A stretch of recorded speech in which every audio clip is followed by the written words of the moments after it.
জিলহজ মাসের প্রথম 10 দিনের আমলগুলো অনেক জরুরি। প্রথম দিন থেকেই আমরা আমলগুলো কিভাবে করতে পারি, আল্লাহ তাআলা কোরআন শরীফে কি বলেছেন, ওয়াল ফাজরে ওয়ালায়ালিন আশর, যে ফজরের কসম এবং এই 10টি দিনের শপথ, 10টি দিনের কসম, এইগুলোর কসম করে আল্লাহ তাআলা এই দিনগুলোর মর্যাদা বাড়িয়ে দিয়েছেন।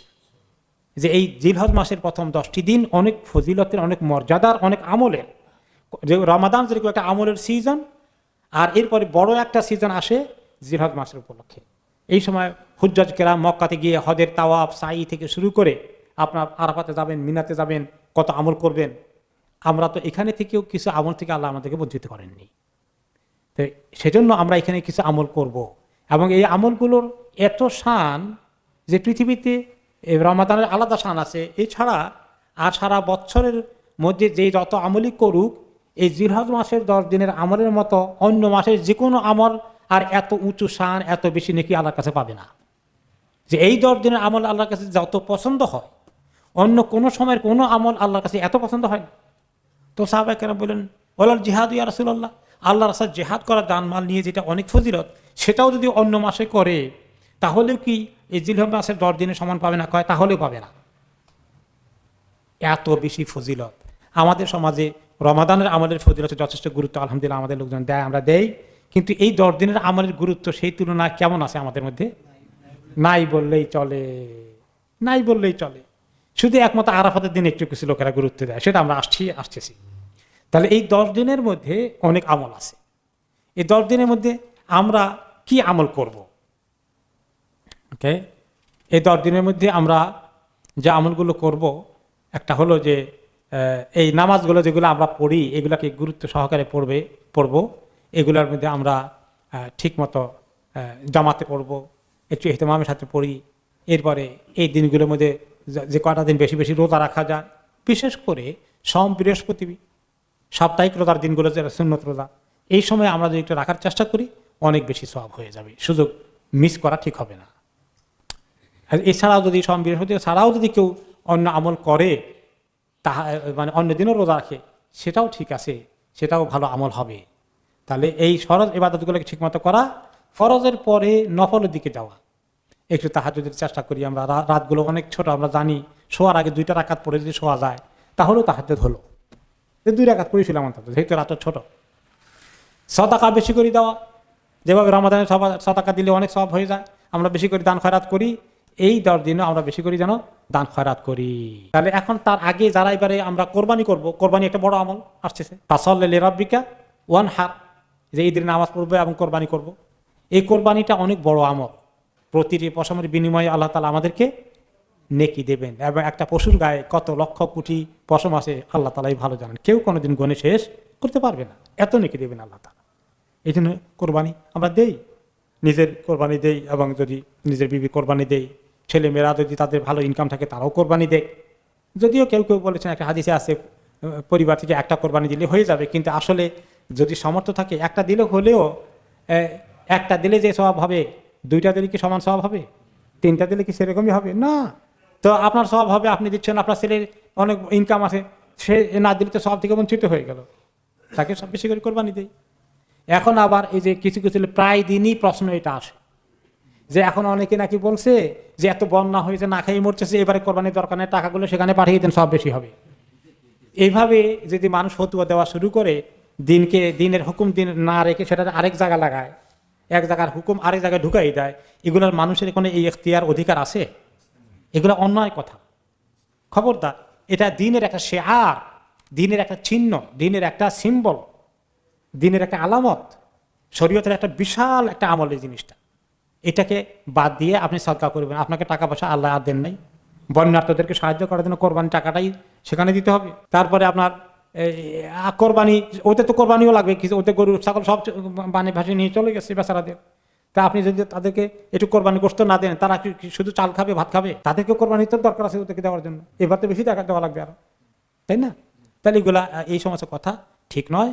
এবং আমরা আরো শুনেছি, প্রত্যেক বছরই আমাদের দেশে কিছু বুদ্ধিজীবীরা পত্রিকা লেখে যে এত গরু ছাগল কোরবানি দেওয়া, আমাদের দেশে গরু ছাগল কম দেওয়া ঠিক না, প্রাণী সংরক্ষণ করবে ওনারা। তো আল্লাহ তাআলা যিনি রিজিক দাতা, তিনি আমাদেরকে যে হুকুম দিয়েছেন, শরীয়তকে লঙ্ঘন করে দুনিয়ার মধ্যে মানুষ ঠিক রাখতে চায়, দুনিয়ার পশুদের পশু সম্পদকে এগুলো তো আসলে মানে দিনের জ্ঞান না থাকার কারণে, আর কেউ কেউ জ্ঞান থাকুক না থাকুক তারা দিনের দুশ্মনী করে, দিনের কোনো আমল তাদের সহ্য হয় না। তাহলে এই কোরবানির আমল আছে, তো কোরবানির আমল যারা করব, যারা কোরবানি দেবো তাদের নামে কোরবানি দেওয়া হবে, তারা এই নখগুলো, চুল কাটা, মোচ কাটা, দাঁড়ি মানে শরীরের যে সমস্ত পশম ফেলে দিতে হয়, এইগুলো সবগুলো কোরবানি জিলহজ মাস ঢুকার আগে করে ফেলতে হবে। নখ কাটা, চুল কাটার কাজগুলো করে নিতে হবে, মোচ কাটা টাটা সব করে নিতে হবে।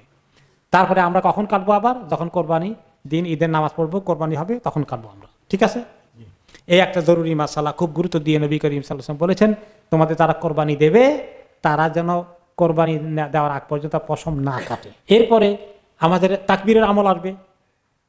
এটা কিন্তু খুব ওয়াজিব আমল আসবে আরাফার দিনের 9 তারিখ থেকে, ফজর আরাফার দিন যেটা 9 জিলহজ, ফজরের পর থেকে। কিন্তু তার আগে অনেক সাহাবীরা জিলহজ মাসের 1 তারিখ থেকেই তাকবীর পড়তেন, আল্লাহু আকবার, আল্লাহু আকবার, লা ইলাহা ইল্লাল্লাহ, আল্লাহু আকবার, আল্লাহু আকবার, লিল্লাহিল হামদ। শুধু এই 5 ওয়াক্ত নামাজের মধ্যে এই সময় খাস করে না, ওনারা যখন বাজারে যেতেন, আসতেন, চলাফেরা অবস্থায় সুযোগ পালেই এই জিকিরটা করতেন। কোরবান এই তাকবীরটা একটা জিকির, আল্লাহর অনেক বড় জিকির। আল্লাহু আকবার, আল্লাহ সবচেয়ে বড়, এটা তো অনেক বড় জিকির। আল্লাহু আকবার, আল্লাহু আকবার, লা ইলাহা ইল্লাল্লাহ, আল্লাহু আকবার, আল্লাহু আকবার, লিল্লাহিল হামদ। জিলহজ মাসে পড়া থেকেই পড়া যায়, বরং অনেক সাহাবীরা পড়েছেন। তবে কম পড়লেও 9 তারিখ আরাফাতের দিন থেকে অবশ্যই পড়তে হবে। আরাফাতের দিনের যে রোজাটা আছে, এই রোজাটা আবার আরাফাতের দিনের রোজাটা অনেক ফজিলত আছে, তাই না? আরাফাতের দিনের যদি অন্য সময় কেউ রোজা নাও রাখে, কিন্তু কমপক্ষে আরাফাতের দিন রোজাটা রেখে ফেলে, সেটা যেন অন্তত কেউ মিস না করে, সেটা একটা বিরাট নিয়ামত হবে। সিয়াম ইয়াউমে আরাফার ব্যাপারে হাদিস যেটা এসেছে সেটা আপনাদেরকে আমি একটু পড়ে শোনাই। এই দিনের রোজাটা রাখার জন্য রাসূলুল্লাহ সাল্লাল্লাহু আলাইহি সাল্লাম আমাদেরকে অনেক গুরুত্ব দিয়ে বলেছেন যে একটা দিন কমপক্ষে জিলহজ মাসের 9 তারিখে রোজাটা আমরা যেন রাখি ইনশাআল্লাহ। আরাফাত দিনে যেমন রোজার ফজিলত আছে, তেমনি ফজিলত আছে আরাফাতের দিনের হাজিরা যখন আরাফাতে থাকবেন ওখানে, এবং যারা আমরা যেখানে আসি, একটি দোয়া নবী করিম সাল্লাল্লাহু আলাইহি ওয়াসাল্লাম সবচেয়ে বেশি করে পড়েছেন, তাই না? সেটা কোনটা? লা ইলাহা ইল্লাল্লাহু ওয়াহদাহু লা শারীকা লাহু লাহুল মুলকু ওয়া লাহুল হামদ ইউহয়ি ওয়া ইউমীতু ওয়া হুয়া আলা কুল্লি শাইইন কাদির। ওকে, এই দোয়াটাকে নবী করিম সাল্লাল্লাহু আলাইহি ওয়াসাল্লাম এবং সমস্ত নবীরা বেশি করে পড়েছেন। সিয়াম ইয়াউমে আরাফা আহতাসিবু আলাল্লাহ আন ইউকাফিরা সানাতাল্লাতী ক্বাবলাহু ওয়া সানাতাল্লাতী বা'দাহু, যে একদিন এই আরাফাতের এই যে রোজা, এই একটি রোজা রাখলে আমি আশা করছি আল্লাহ তাআলা আমাদের এই বিগত বছরের এবং আগামী 1 বছরের 2 বছরের গুনাহ আল্লাহ তাআলা মাফ করে দেবেন। তাহলে আরাফার দিনের রোজাটা যদিও সামার টাইম, গরমকাল, একটু লম্বা হলেও রোজাটা আমরা কেউ মিস করা ঠিক হবে না ইনশাআল্লাহ। এই আরাফাতের দিনের আমল, রোজার আমল, এবং ওই দিন নিজেরা যে যেখানে আসি বেশি করে দোয়া করা। হাজিরা শুধু আরাফাতে দোয়া করবেন না, আমরাও যেখানে আসি একটু সময় নিয়ে বসে জোহরের পরে বা আসরের পরে, যখন তার সুযোগ আছে তেলাওয়াত করি, একটু দোয়া করি আল্লাহর কাছে। একটা খাস আমলের দিন, রোজা একটা আমল, আরও দোয়া এবং যিকির, ইস্তিগফার, এগুলোর আমলের দিনও সেদিন, এগুলোকে আমরা একটু কাজে লাগাই ইনশাআল্লাহ। তারপর এরপরেও আমল আছে, তাহলে জিলহজ মাসের মধ্যে অনেক আমল আছে। সার কথা হলো, যেভাবে রমাদানের আমলে আমরা গুরুত্ব দিয়েছি, ঠিক তেমনি আমরা এই 10টা দিনের আমলের গুরুত্বটাও একটু দেওয়ার চেষ্টা করি। একটা হলো আমলের চেষ্টা করা, আর একটা হলো গুনাহ থেকে দূরে থাকা। যে সময়টা আল্লাহ তাআলা বেশি করে নেকি দিবেন, ওই সময় গুনাহ করাটা মানুষের জন্য অনেক বেশি ক্ষতি হয়ে যায়। তখন আল্লাহ তাআলা গুনাহ স্বাভাবিক থাকে না, গুনাহটা বেশি হয়ে যায়। কারণ আল্লাহ তাআলা একটা ওয়াক্তকে সম্মানিত করেছেন।